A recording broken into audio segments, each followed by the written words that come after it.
देवानामजो चन्नकरं सर्वदेवगुरुमेषाय भेषे तृभ्यो नारिभ्यो गवे तस्मेसो अवचितिमतिर्दे जतसुरुणाम् महत्वस्तुमेन ब्रह्मं मानसोमपरिमादो मारादयो दुरन्ना आनयन्तो वाजेवजा याते वजा वृतसमर्पसामो तस्य मोठानावात्तो भवेन आभूषं ते सोमवेदा रात्रे व्यक्तदा यदे पुरत्रा देव्या अष्टभि विश्वा अदित्रियो ददा पूर्वप्रापत्यानिवदो देव्यो तदा ज्योतिषावाददेशमः दुरष्पदारवक्वदोषदमो देव्या यदि अपेदोहाददेशमः सानो अद्यस्य वयं निधेया वर्णविप्रिः वृक्षेण वसतिं वयः निग्रहवादो अभिष्टधनिभद्मं ध्वनिभक्षिणः यच्छेनासस्य दक्षिणः यावया वृक्ष्या अवृतो यवजस्य अणूर्मे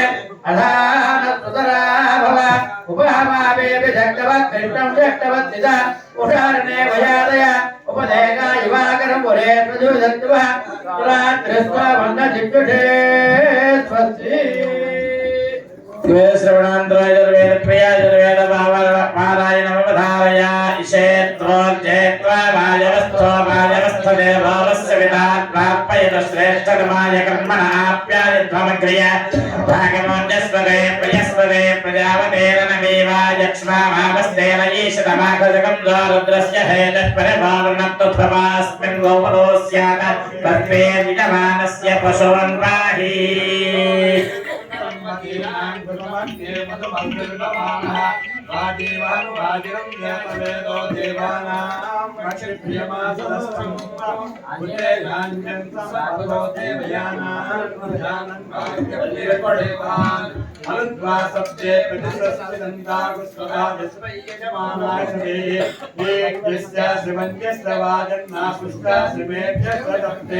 अग्नित्वा देवे वसुविसदोषा प्रियतं वन्निं भातु जातवेदा तेन्नं मध्ये पृथिव्यां देवे विद्युक्तवति सदोषा स्योनं कृण्वानासु विदेवदातु एता वस्तुभगा विस्वरूपा विपक्षो विषयमाना उदाते अर्थाक्षते खवक्षुब्धमाना द्वारो देवेषु प्रायणा भवन्तो अंतरा पित्रा वरुणा चरन्ति मुखं विद्यानामभितं विधाने विशासा वागुं शिरण्येति शिल्पे अतस्यो नाभिसादयामि प्रथमा वागुं सरदिना सुवर्णा देवो पश्यन्तो भुवनानि विश्वा अभिप्रियं दोमना भामिमाना होता राज्योतिप्रतिष्ठानि सन्ता आदित्ये नो भारते भट्टे यज्ञकं सहस्रते सहस्रेण आवेक विडोपहो तावति सिद्धोषा यज्ञन्नो देवी नमिषे दत्ता देवकामन्यज्ञानतष्टुरर्वा जायत आसुरस्वः कष्टेतं विश्वं भवमन्यज्ञानबहो कन्तारमहयज्ञोता अस्मो कृतेन त्वञ्जसादयेतो वनस्पतिर्देव लोकं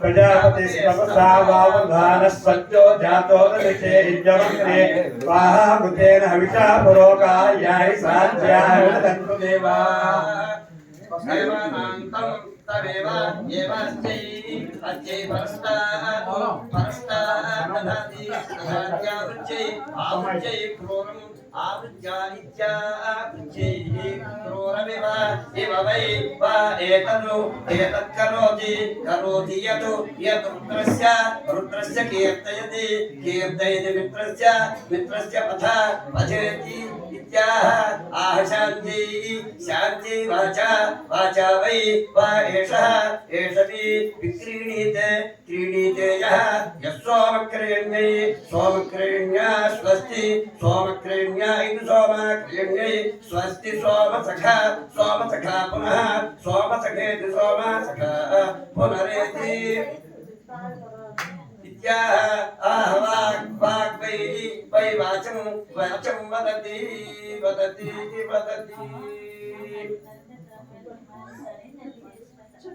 छन्नागुस्त्येवैव छन्नागुंसि छन्नागुस्त्येव तत्तदेव छन्नागुंसि छन्नागुस्त्येव तत्तु तत्तदेवैव तद्विवितदेवैव तद्वि तद्विवि तद्विवाहयति वाहयति वितद्विवाहयति विवाहयति वाहयति विवाहयति प्रवाहयति विवाहयति वाहयति प्रवाहयति वाहयति प्रवच्चतो वच्चत प्रवाहयति वाहयति प्रवच्चतः प्रवच्चतो वच्चतो प्रवच्चतो विवाहं विवाहं वच्चत प्रवच्चतो विवाहं वच्चतो विवाहं विवाहं वच्चतो वच्चतो विवाहमाप्नोत्याप्नोति विवाहं वच्चतो विवाहमाप्नोति विवाहमाप्नोत्याप्नोति विवाहं विवाहमाप्नोति यो याप्नोति विवाहं विवाहमाप्नोति यः विवाहमिति विवाहम् आप्नोति यो याप्नोत्याप्नोति य एवमेव याप्नोत्याप्नोति य एवमेव यो य एवं वेद वेदेवं यो य एवं वेद वेदेवमेवं वेदाथो अधो वेदेवमेवं वेदाथो वेदाथो अधो वेदाथो देवताभ्यो देवताभ्य अधो वेदाथो देवताभ्य अधो देवताभ्यो देवताभ्य अधो देवताभ्य एवैव देवताभ्य अधो देवताभ्य एव अधो विद्यतो देवताभ्य एवैव देवताभ्यो देवताभ्य एव यज्ञे यज्ञ एव देवताभ्यो देवताभ्य एव यज्ञे एव यज्ञे यज्ञ एवैव यज्ञे संविदं यज्ञे एवैव यज्ञे संविदं यज्ञे यज्ञे संविदं दधाति संविदं यज्ञे संविदं दधाति संविदं दधाति संविदं दधाति तस्मात् दधाति संविदं दधाति तस्मात् संविदमिति संविदं दधाति तस्मात् दधाति तस्मात् दधाति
स्वस्ति अधर्वण वेद प्रिया अधर्वण वेदमवधारय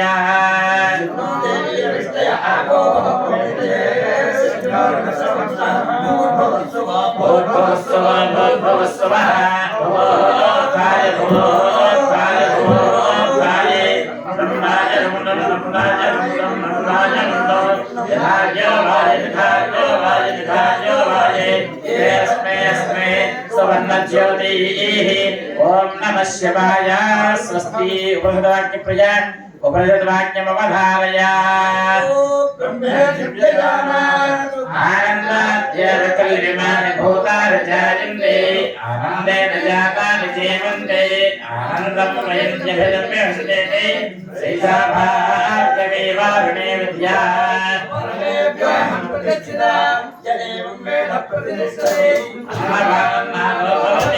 महान् भवति प्रजया पशुभिः ब्रह्मवर्चसेन महान् स्वस्ति काव्यजालकालङ्कार प्रिया काव्यजालकालमवधारय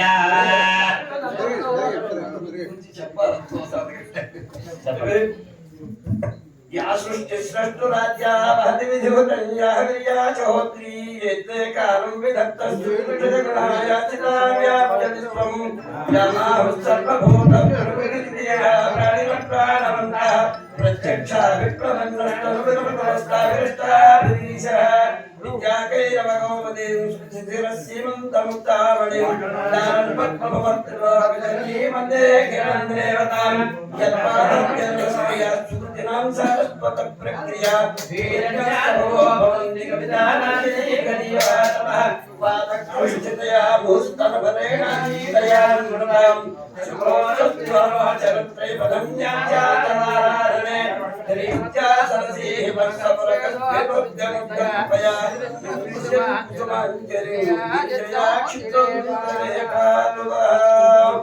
కైలాసశిఖరే రమ్యే శంకరస్య శివాలయే దేవతాస్తత్ర మోదంతి తన్మే మనశ్శివ సంకల్పమస్తు. చక్కటి శివ సంకల్పము ఎవరి మనసులో బయలుదేరిందో మరి అందుచేత యజమానులకి కూడా శ్రేష్ఠుకోవడానికి ఊరందరికీ కూడా మంచి జరగడం కోసం ఒక పొరగ మీద పొరపడ్డారు చూడండి. అలాగనమాట మనకి సంప్రోక్షణ కళ్యాణ కార్యక్రమాలు ఒకదాని మీద ఒకటి పరంపరగా చాలా ఉచితంగా చాలా శ్రమ పడ్డారు. పొద్దున్నుంచి ఆలస్యంగా వచ్చినప్పటికీ కూడా ఆ రోజంతా మనం రాజధాని ఎక్స్ప్రెస్ గట్రా స్పీడ్గా జాగ్రత్తగా సావకాశంగా ఏది మానకుండా అన్ని నడుపుతూ, ఎందుకంటే సనాతన ధర్మం లోకా సంస్థ శుక్రభవంతో చెప్పింది. అందరూ బాగుంటే మనవంతం ఉంటాం కదా, అంటే బాగుండాలని ధర్మంలో చక్కగా చేసేవారు. సంకల్పం కనుక మనసులో బయలుదేరితే అది క్రియాసిద్ధిస్తుంది. పని చెయ్యాలనుకున్నప్పుడు ఏమంటే విశ్వబాబు గారు అంటే 5 నిమిషాల్లో వచ్చేస్తాడు. ఈయన వచ్చి ఆవిడ శాస్త్రి గారు అంటే వెంటనే ప్రయాణం మంత్రులు అర్జున బయలుదేరి కాకినాడ ఆయన కట్టుబడిపోయి ఆగిపోయారు.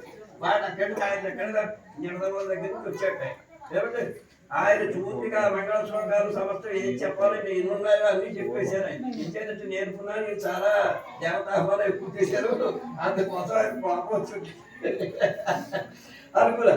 ఏదైనా స్వామి మనం చెప్తాం అనుకున్న దానికంటే రెట్టింపు పనికి ఆనందంగా చేశారు. ఇది ఇవాళ నేను ఎప్పుడో చెప్పారు, ఈ గుడి సుమారు 500-600 సంవత్సరాలకు పూర్వం నిర్మించారు. సాంఖ్యాయన స్తోత్ర గాయత్రి, ఆ గాయత్రి మంత్రానికి ఆయన ఉపాసించేటువంటి సాంఖ్యాయన మహర్షి పేరు మీద ఆయన నిర్మించేది. అక్కడ ఉండేటువంటి రాజేశ్వర స్వామి చంద్ర ప్రతిష్ట. అది ఎందుకంటే చంద్రుడు కళ మూలంగా సౌమ్యత్వం అది సుఖజీవనకి కారణం అవుతుంది. అసలు గాయత్రిని విడిచిపెట్టేవాడు అవడు రాముడు. నిత్యం లేచి వాడు సంధ్యావందనం చెయ్యకపోతే కనీసం తప్పుడు సంధ్యాహీనో నిత్యం అశుచి సర్వకాలస్థలో పొద్దున్నే లేచి బ్రాహ్మణుడు తిన్నాకనే పొద్దున్న అనుకున్నాను. మా బ్రాహ్మణేతరుడు ఎవడైనా పొద్దున్నే లేచి బాగుంటాడు. సూర్యుడికి ఒక దండం పెడితే వచ్చే పుణ్యం మనం 3 పూట్ల సంధ్యావందనం చేయాలి, అగ్నిహోత్రం చేయాలి, బ్రహ్మయజ్ఞం చేయాలి, ఇవన్నీ చేయాలి. ఇది చేస్తే మనకి వస్తుంది. అందుకోసం ఉత్తమమైనటువంటి బ్రాహ్మణుడు విధించాడంటే ఇంతమందిని కాపాడడం కోసం గోవులు బ్రాహ్మణులు ఇవి పొద్దున పంచగవ్య ప్రాసం చేయించారు. ఆ గోవు ద్రవ్య యజ్ఞం ఉంది అంటే గోవు కావాలి, ఓ శివాలయంలో అభిషేకం అంటే గోవు కావాలి. కాబట్టి ప్రతి దానికి కూడా ఉపయోగపడేది. అందుకోసం చక్కనైనటువంటి సంకల్పం. దీనికి పూర్వం పెద్దవాళ్ళు కూడా శ్రమపడి ఈ గుడి ఆ గుడి సమానంగా బాగు చేశారు. సుమారు ఒక 30 ఏళ్ల క్రితం నుంచి మా ఉమ్మన్న గారి ఆధ్వర్యంలో నేతా తిరుగుతున్న వెనకాల ఆయన ఎదురెట్టుకుని శ్రమంతా ఆశ్రయపడుతున్నాడు. అతను తిరుగుతూ జనాలు ఊళ్ళో ఉండేటువంటి కుర్రవాడిని పెద్దవాడిని అందరినీ కలుపుకుని ఈ 2 శివాలయాలకి ఎంత శ్రమ పడాలో అంతా పడుతున్నాడు. చెప్పి పూర్వం పెద్దవాళ్ళు తిరిగారు. 1 లక్ష మంది పూజ కూడా మాకు కష్టంగా ఉండేది. అలాంటి ఇప్పుడు వైభవంగా కార్తీక మాసంలో 5-6 పూజలు అయ్యి ఆనందంగా జరుగుతుంది. ఇదంతా ఏమిటి? ఆయన సంకల్పం. పరోక్ష ప్రియ ఇవై దేవా, దేవతలు ప్రత్యక్షంగా ఉపకారం చెయ్యరు. నాకు 1 కోటి రూపాయలు శాపగొట్టి పడేస్తారా? ఏ పని అలా చేయరు. ఇంట్లో రోగాలు లేకుండా ఉండడం, మనం సంపాదించడం సద్వినియోగం అవ్వడం, అనారోగ్యాలు లేకుండా పిల్లలు మన మాట విన్నా వాళ్ళ ప్రయోజకులు అవ్వడం, వాడు సుఖంగా ఉంటుంటే మనం చూస్తూ ఆనందించడం, ఇవన్నీ ఆయన లీలా విశేషాలు ఇవన్నీ. అందుచేత సృష్టి స్థితి లయకారుడైనప్పటికీ కూడా ఆయన శివ శివ దీనికి పవి పుష్పంబగు అగ్ని మంచగు అకూపాలంబు భూమి స్థలంబవు శత్రుండతి మిత్రుడు విషము దివ్యాహారము నిన్నగా ధరణీ మండలి లోపలం శివ శివేత్యాభాషణోల్లాసికిను శివ నీ నామము సర్వవశ్యకరము శ్రీకాళహస్తీశ్వర. మొట్టమొదటి చదివేటప్పుడే ఓం నమః శివాయ సిద్ధర్మ అక్కడి నుంచి శివశివాన్ని మాట్లాడడానికి నేర్పుతున్నారు. చేత శత్రువు మిత్రుడు అవుతాడట. కఠినమైనటువంటి వజ్రాయుధం పువ్వులా మెత్తగా తగ్గుతుందిట. ఆధారం లేనటువంటి నీళ్ళలో దిగితే ఆధారం భూమిలా మారిపోతుందిట. ఎవరైనా మన మీద శత్రుత్వంతో విషం పెడితే ఆ విషం అమృతతుల్యం అవుతుందిట. సమస్తాన్ని స్వాధీనం చేసే శక్తి శివశక్తం మంగళకరం. అందుకోసం శివ శివ శివ అన్నవాడికి ప్రపంచంలో ఉండే సమస్తం స్వాధీనం అయిపోతాయి. ఇవన్నీ మనకందరికీ స్వాధీనం చేయడం కోసం ఈ వాడ నాకంట వయసులో కుర్రాడు కానీ అన్నింటిలోనూ పెద్దవాడే కాబట్టి మా విశ్వబాబు వాడు నాన్న నేను మేస్టర్లో మేము అంతేతరం మా విశ్వబాబు మీద లెక్క. మా విశ్వబాబు చక్కగా ఇంత చాలా ఓపికగా చేయించి ఇప్పుడు కళ్యాణం చూసి రేపు పొద్దున మా వాడితో నక్షత్రం ఇలా వచ్చేది దాకా చెప్పేశారు. అది సావకాశం ఆ స్వామి యొక్క అనుగ్రహాలు రెండు కూడా ఉన్నాయి. మీరు ఎక్కడికి చేసిన ఆశ్రయాన్ని నుంచి వచ్చేస్తాయి. ఆ భక్తి ఉండడం కదండి భక్తికి ఓ చోటు ప్రదేశం అంటే మనస్సు చాలా. అందుకే భగవంతుడిని ఆరాధించడంలో 9 రకాలు చెప్పారు. శ్రవణం, కీర్తనం, విష్ణోహంకరణం, విష్ణోహన్న శంభోహన్న ఒకటే ఇందాక చెప్పేశారు. శివాలయంకి వస్తే 3 ప్రయోజనాలు అర్థపట్టు చెప్తున్నాం. అమ్మగారు అయ్యగారు విష్ణువు కూడా అమ్మవారి రూపంగా కనిపిస్తాడు. అధ్యాత ఆయన తలుచుకోవాలి, ఆయన మాటలు మాట్లాడాలి, ఆయనకి సేవ చేసేవాళ్ళకి సహాయం చేయాలి, ఇలాంటి పద్ధతి చేయాలి. ఈ భక్తి చేతే భగవంతుడు బద్ధుడవుతాడు. మిగతా మార్గం వల్ల ఏది ఉపయోగం లేదు. స్థిరమైన వాటిని పొందడానికి కావాల్సినటువంటి మనకి భక్తే కావాలి. భక్తే ప్రయోజనం ఏమిటంటే భాగవతంలో చెప్తాడు, నాకు మేలు కోరు నా భక్తులకు నేను భక్తుడెందు చరిన పరదెంటు వెనువెంట భూమి వెంట తగులు కోడె భంగి. ఆయన దగ్గర మనం కూడా కరెక్ట్ మనం మనస్ఫూర్తిగా శివ శివ చెప్తాడు. ఆవు వెనక నోడ ఎలా పడిపోతుందో భక్తులు వెనకాల భగవంతుడు చేస్తాడు. అలాంటి శంకర్